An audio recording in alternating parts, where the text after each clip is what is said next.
Hello everyone and welcome back to Crypto Atlas. In today's video, I will be talking about Bitcoin, Ethereum, Decentraland, aka Mana, as well as Orchid OXT. If you guys are new to the channel, it is very nice to meet you guys. I hope you're all having a great day. And if you are a returning viewer, I just want to say a big thank you for being a part of this community. We got less than 1 minute to go on the daily charts here, guys. And I just want to say real quick, I honestly really do appreciate all of you guys being a part of this community.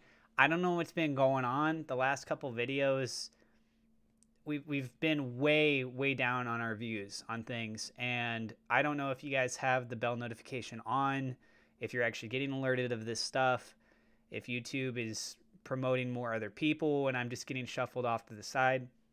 But, you know, I want to build a strong community. I want to build it with a lot of good people. I haven't been seeing comments from you guys underneath the videos on any of these posts. I've only been seeing these weird spam things, and I've been having to remove those accounts. So it'd be nice if you guys say hi or let me know your guys' thoughts on things so that, you know, that I know I'm actually building a community. I'd like to build an actual community. I want to have good people with this. So, okay, now it's at 4 o'clock. You know, all the sentimental stuff off to the side. Let's focus on what's actually going on the charts here. $47,000 is the new daily candle position. Is it going to go up? Is it going to go down? Yesterday was a fairly substantial drop here. Closed down below the 21 EMA. This is the first time that we've closed down below the 21 EMA in quite a while. In fact, the last time that we had a daily candle closure below the 21 EMA was actually back on January 31st. So it was the end of last year. We've dipped below it, but we didn't actually have a candle closure below it. Even on February 1st, you can, or sorry, did I say last year? January 31st this year, we had one daily candle closure below it. The next day actually closed just slightly above. So as of right now, $47,000. How is everything else going to be moving? It looks like everything's kind of dropping off here a little bit. I'm going to go ahead and refresh the page so this is more recent. You guys can see everything up above my head here is a $100,000 purchase or more. There's more red, more bleeding going on. Just the markets are really feeling rough right now. And that daily candle closure was very close. If I zoom in on this, you guys can see on the Fibonacci sequence level itself. So it is having a further drop right now. This is not looking good by any regards. If this decides that it wants to drop down further, right now, as I'm talking with things, we're looking at $40,733 is the next major level zone, and then $40,000 obviously below that as well. So we'll be discussing this a bit more, but there's a lot of different news, and I'm going to try and go through this as quickly as I possibly can, guys. Don't forget to hit subscribe if you're new. Hit the thumbs up like button. Let's try and get this video to at least 100 likes, and also click the bell icon so you know whenever we have a new video.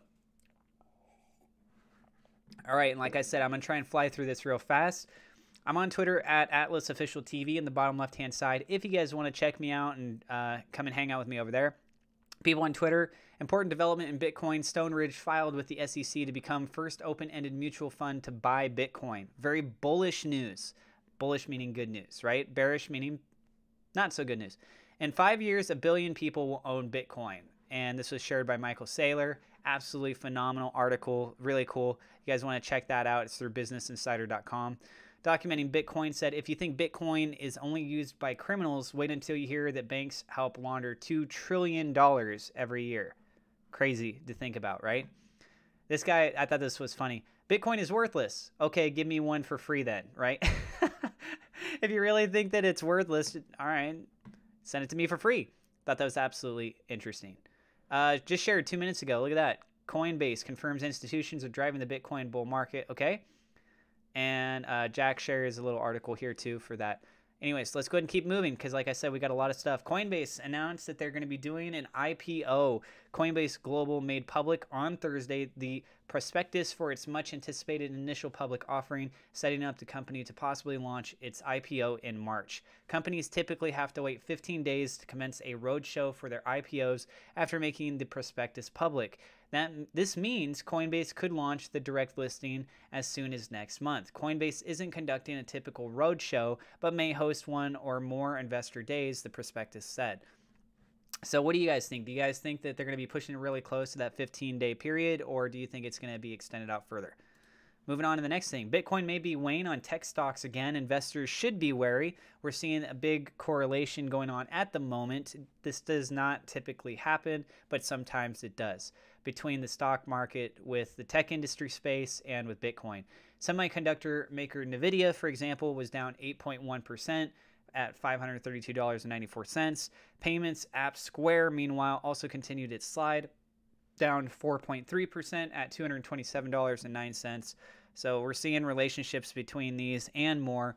Those are just two examples, and not a good day in that regards, right? Square announced the second of two major purchases of Bitcoin, bringing its total holdings to 8,027 Bitcoin, or about $399 million, with Bitcoin at $49,650. The purchases are part of Square's expansion into the cryptoverse and will not be the last, so we expect BTC-led volatility to persist. The upshot is that, based on recent price action, Square's unrealized gains in Bitcoin are about $180 million, or 80%, right?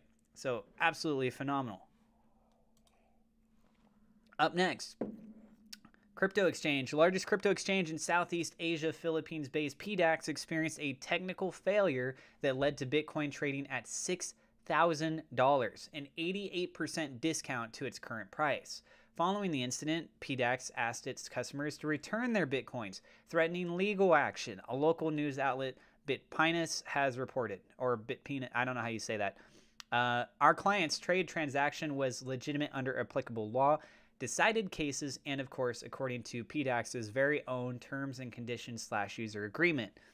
It's very understandable that a lot of users will feel upset they were able to buy what they thought an order was there for Bitcoin at very low prices. But unfortunately, the underlying Bitcoins were never in the possession of the exchange, so there's never really anything there to be bought or sold, unfortunately, said PDAX CEO Nichol Gaba in a press conference earlier today. So what do you guys think? Do you think that that was the fault of the exchange? They should bite the bullet and take their losses with it? Or do you think that realistically the people that bought at those cheap prices should be held responsible to some regard and they need to give it back?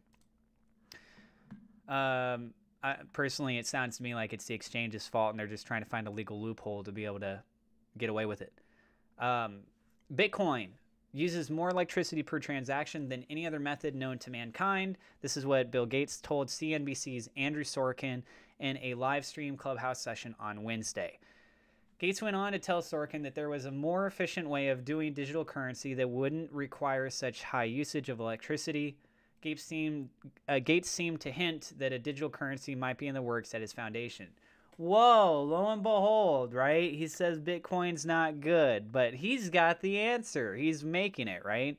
There are other ways of doing digital currency that our foundation is involved with, which are done in local currency, he said. Great. Stable coin, basically. The transactions are not secret. They're reversible. You can't use it for ransom or things like that, and yet the transaction fees are so low that it's empowering the poorest. Remember that he said that whatever this thing is, you can't use it for ransoms, because I would not be surprised if this actually goes through, that people find a way to start using it with illegal activities. Not necessarily with ransoms, but potentially with something else that's illegal. While the energy requirements to mine and produce Bitcoin are still considerably high, cryptocurrency analytics from Arcane Research finds that Bitcoin contributes to only 2.3% of digital tech emissions, okay? So this is contradicting heavily what Bill Gates is saying. Just because he's Bill Gates doesn't mean that he knows everything, right? He's still human. Bitcoin's climate footprint of 37 MT CO2 is still minuscule compared to other digital industries. The total GHG emissions from digital tech are estimated to 1,600 MT, with Bitcoins contributing to roughly 2.3% of the digital tech emissions, as you guys can see from this chart. Watching YouTube is actually slightly more than all of that for the mining processes of Bitcoin. Just watching YouTube, right? Watching YouTube and gaming, it says, actually. So I don't know if that's YouTube gaming or if they just mean like people that regularly game. Probably people that regularly game. And then next thing that we got going on here, Craig Wright. Oh, God. Okay, for those of you guys that don't know, Craig Wright claims for a long time now that he's Satoshi Nakamoto, yet there's been plenty of evidence that's actually come out to invalidate his claims. And he's going through court cases. He's trying to acquire the funds on these things. Some of the things that have discredited him, like was when he claimed that he owned X public key addresses, but he said, oh, the private keys, those are supposed to be specially delivered by a courier on such and such date. And then lo and behold, the date came and went and nothing happened. And he's like, oh, it's been delayed. And he provides it to the court. And then, of course, within all these tons of wallet addresses that he claims that are his, somebody ends up moving some Bitcoin on one of them. And then in the message of their transaction transfer, they said specifically that Craig Wright is not Satoshi Nakamoto. Another instance is where he claimed that he mined X amount of Bitcoin back in the early days. But people looked at the hash rate from back then. They said that it is statistically impossible to have done what he said. You can't do it based on the terms of how the functions were back then, right? Those are just a couple instances. So now he's trying to get in another lawsuit. Lo and behold, I don't know where this guy is getting. Actually, I do know where this guy is getting this money, because he created BSV, which is the Bitcoin Satoshi Vision. We do know that, right? But he claims that BSV is better than Bitcoin because he created Bitcoin, and this is his true vision, right? Which is ironically built off of Bitcoin Cash, which Bitcoin Cash is built off of Bitcoin. So it's off of a fork. This whole thing is bizarre. Anyways, let me go and read through you guys for what this is.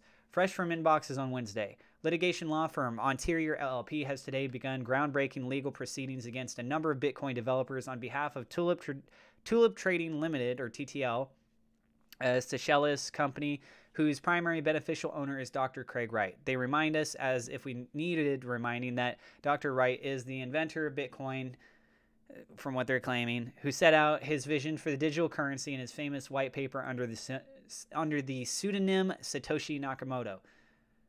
Mais bien, sir, they continue, emphasis ours. The defendants in this action are the developers for Bitcoin Cash, BTC, BCH, ABC, and BSV. The action will for the first time examine the nature and extent of legal duties conferred upon and owed by developers resulting from the control they exercise over their respective blockchains.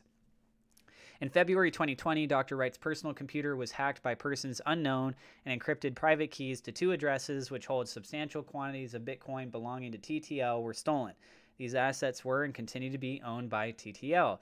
The theft is the subject of an ongoing investigation by the Cybercrime Division of the Southeast England Regional Organized Crime Unit. As set out in the letters before action issued today, TTL is requesting that the developers enable TTL to regain access to and control of its Bitcoin on the grounds that they owe Bitcoin owners both tortious and fiduciary duties under English law as a result of the high level of power and control they hold over their respective blockchains. The value of the claim, as at today's market rates, will be in excess, you ready, of $3.5 billion. Right. If all of that makes little sense to you, it's because this case is rather a strange and complex one, even for Craig Toshi himself. What he is alleging is that a year ago, someone managed to hack into his computer and access the private keys to the addresses of 2 Bitcoin wallets, which contained more than $3.5 billion at current market rates, though rather a lot less than at market rates of a year ago, given Bitcoin's recent sharp rally. But Wright is not going after the hackers. Oh no, that would be much too simple. Wright is taking action against the developers, as in the people who write the code of Bitcoin, Bitcoin Cash, Bitcoin Cash ABC, and bizarrely, even Bitcoin SV, which is his own branch of Bitcoin. Yes, these days there are multiple Bitcoins. The whole thing seems rather odd. We asked why this $3.5 billion worth of crypto was only kept in just 2 wallets, given that was a bit of a security risk, and Craig replied, "Do you put your share certificates in 100 places? The narrative that Bitcoin is outside the law needs to end. The Bitcoin white paper defines ownership, not holding keys. Ownership is not about secrecy. The security risk is minimal when you consider that Bitcoin is a recoverable asset that can be provably returned to the owner." What do you guys think about this? Bizarre. All right, let's go ahead and keep moving on. We're at $47,390 here, starting to recover just a little bit after this dip that just now started to take place. So typically what's been moving on with the new daily charts with Bitcoin, just so you guys know, is the price actually starts to rise right after the new daily candle and then has a subsequent drop shortly there afterwards, in which case we either see a full continuation on throughout the course of the day, forming these big drops that have occurred, or they bounced off and then started to recover throughout the rest of the day, closing out in the green. So in this case so far today, what's interesting is that on the new daily candle position, it actually did the inverse. It actually started to drop initially, and we had a plummet here from right around $47,055 down to $46,570, and now showing signs of recovery, looking like it's pushing towards closer and closer that goal of the 21 EMA. Lots of green starting to come in right here, which is looking absolutely beautiful. How long can it hold? That's the big question. The RSI is actually right in the median zone. So at $47,500, let me make that clear to you guys. Bitcoin is considered balanced from an RSI perspective. That's amazing, because remember, $20,000 was the previous all-time high. So with us being more than double that, and having after further continued up and now the pullback down, we've established a median zone, something that's considered to be a neutral type position, which is amazing. Now, if we decide to start growing once again, we still have plenty of room to go before we're considered to be in the overbought position or subsequently in the oversold position. That I'm a little bit concerned on, because I don't want it to go down. Nobody really wants it to go down, right? Unless you're shorting it. And if you do, then you're an a-hole and you suck. I don't know. I'm just kidding, guys. Don't forget, if you're new to the channel and you enjoy this, to hit subscribe, to hit the thumbs up like button. Let's try and get this video to at least 100 likes, and click the bell icon so you can stay up to date with all the latest crypto news.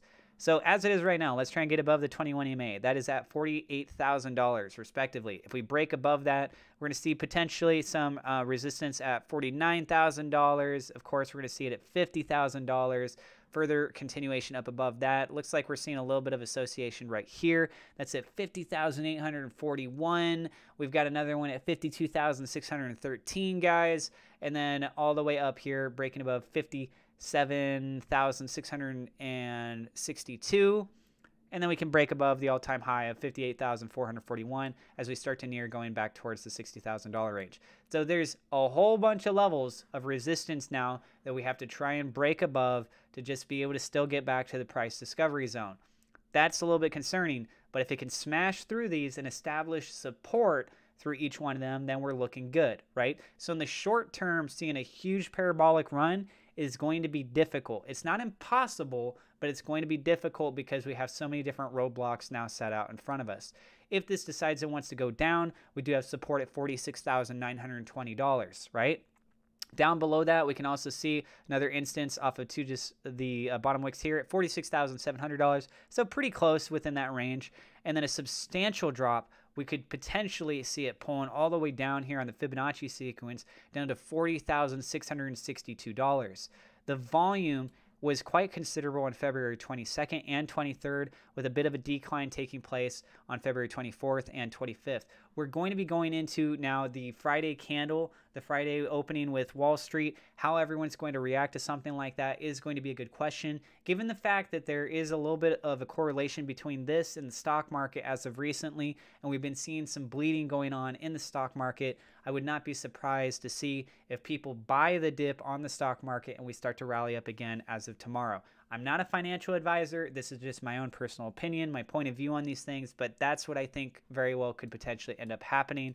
And in the meantime, we might still see some more red in the Bitcoin side, but ultimately I still feel very positive on this. On the technical analysis chart side, though, the biggest drawback that we have is the fact that the daily candle closed below the 21 EMA, and I have concerns that we could see a further drop off of something like that, right? So you got to keep your eyes on the prize and see how everything continues to move on. Like right now, we're just seeing more of this red. A lot of it coming from, looks like BitMEX, Bybit, and Binance Futures. Okay, and now it's back in the green. See, it's a big fight that's going on between these. We got other cryptos that we're going to try and look at, though, trying to keep everything a little bit streamlined. We're already at almost 20 minutes here. And so as of yesterday, another big red drop. as you guys can see, starting to recover just a little bit, actually below $1,500 as of the moment with Ethereum. And then down here, we got a level of support at $1,427. We do have a high point on the 21 EMA at $1,680. So we got to break $1,680 first, but sorry, actually, yeah, $1,680, break above that. Then we got another support at $1,700. Then we got one at $1,750, breaking above that even further. We actually can see just a little bit of resistance here at $1,976. Then we got $2,000, and then we can get to the all-time high of $2,047. If it decides it wants to go down, we do have support here at $1,428. Subsequently, below that, we have another one at $1,410. And then a substantial drop, we could potentially see it pulling down to $1,286. If these big red candles just decide it wants to keep cascading down, guys, then we might even see like $1,231. I'm throwing out a lot of different levels, but things are very volatile right now, and you should keep your eyes on that. The RSI is actually below the median zone for Ethereum, suggesting that it's now going towards the range of being oversold. You can't see the technical radar behind me, but it suggests actually a sell for the Ethereum side, which is a little bit concerning. We do have 1, 2, 3 days of candle closures below the 21 EMA, so that is not good. Continuing on, let's go take a look at Orchid, and then we'll finish up with Decentraland, aka Mana. Looking over at Orchid and how things have moved on with this. Yesterday was another candle closure in the red, pulling it down to 46 cents as of the moment. On the daily, you can see it actually tried to bounce up past the Fibonacci sequence at 48 cents respectively, and was rejected, came back down. Right now on the verge of being in the red. So we had 1, 2, 3 days of candle closure below the 21 EMA, suggesting a strong trend signal of further continuation, meaning that we're more than likely established now in a bear market pattern. How long that's going to last is hard to say, but it is not looking like it's in a good position right now. We should expect more of a pullback down. And if it does decide to do that, we have 44 cents as a level of potential support right here. A further drop down below that, we would then see right around the range of what looks to be at the Fibonacci sequence at 35 cents or 0.3548. A further level drop down below that we would be 33 cents. And then below that at 31 cents. These are quite substantial drops. Please keep that in mind. We were on the rally trying to get back towards the dollar zone. Unfortunately, we saw this dip starting to take place. We did hit at one point the 80-cent range, which was looking absolutely phenomenal. So if we are looking at this on the positive side, we need to get above 48 cents first, get above the 52 cents on the Fibonacci sequence. Above that, we're going to see it at 58 cents respectively. Get to 68 cents, and then a further break is going to be the 80-cent range. 80 cents, if we made a massive candle move up like that today, that would be phenomenal, but just keep in mind that given the history with Orchid, if it does a huge push like that, it's more than likely a pump and dump situation, and it's going to end up retracing back as well, unless there's some crazy new news that comes out. The level of volume has also been steadily declining here, so at some point here we're going to start to see a shift. We might see things kind of calm down a little bit with Friday coming in. The questions on everyone's mind is, how is the market going to close out this week? Potentially could end in the red zone, and then next week might be a little bit more of a fresh start, so we'll have to kind of see how everything goes, right? And lastly, we're going to take a look at what's going on with Mana, aka Decentraland, and with Mana. Looking at this on the Coinbase side, I'm going to go ahead and drag this on over here like so, and go ahead and hit save right there. So yesterday had a pretty good day as far as the total gains go. It went at one point to almost 30 cents, 0.2947, retraced back down, and did unfortunately close below the 21 EMA. So even though it closed out in a green candle, it still ended up closing out below something that's very important for us. And that was closed out at around almost 26 cents, 0.2578. Consequently, what we ended up seeing is also a low level of volume. So surprisingly, even though the candle itself was quite of a big move here, there wasn't actually that much activity that took place. Then on the new daily candle position, we just briefly passed above the 21 EMA, but was rejected, came down, and now slightly in the negative as of the time of me recording this video. And the RSI is suggesting right in the median zone, so this has the opportunity to move one direction or another. I would be a little bit cautious with this. As far as the Fibonacci sequence goes, we're also a little bit closer to the 1.68 rather than a drop back down below here. and then seeing potentially further level zones. We did see this candle actually bounce off of the 0.786 on the Fibonacci sequence. But this kind of a drop, if it went down, guys, we would be looking at around 20 cents of the next major level zone. And then below that would be at the 18-cent range. Actually, sorry, at, 18 cents, 0.1848, and then down to around 17 cents at 0.1778. Respectively. It needs to break above the 21 EMA at 26 cents, get above that 28 cents right there, a further rally up. A lot of kind of noise going on here, just sort of bobbing up and down. Not too much of an association between these things, to be honest with you guys. I would ultimately actually be looking at right about here, which is going to be at the approximately 33-cent range. Break above 33 cents, we can move back towards these previous all-time highs, and then break above the high zone of 38.89 cents is going to be the new all-time high. All right, that's going to go ahead and do it for this episode. I tried running through it pretty smoothly. Hopefully you guys enjoyed this. Once again, guys, if you do check out my content, please do not forget to click the bell icon, because YouTube is horrible with this stuff, and I don't want to lose the community that we're building, especially if you do enjoy this content. Please make sure you click the bell icon. Make sure you guys hit the subscribe button if you're new to the channel. Click the thumbs up like button. Let's try and get to 100 likes on this video. Drop a comment down below. Let me know what kind of altcoin you guys are really looking forward to, trying to scoop up if you can, you think it's got a good future, all that kind of stuff. You guys are awesome. Thank you so much for being a part of this community. If you want to check out any of the referral links, I've got them in the description for some stock stuff and for crypto, Coinbase, BlockFi, that kind of thing. Thank you so much, guys, and I will see you in the next episode.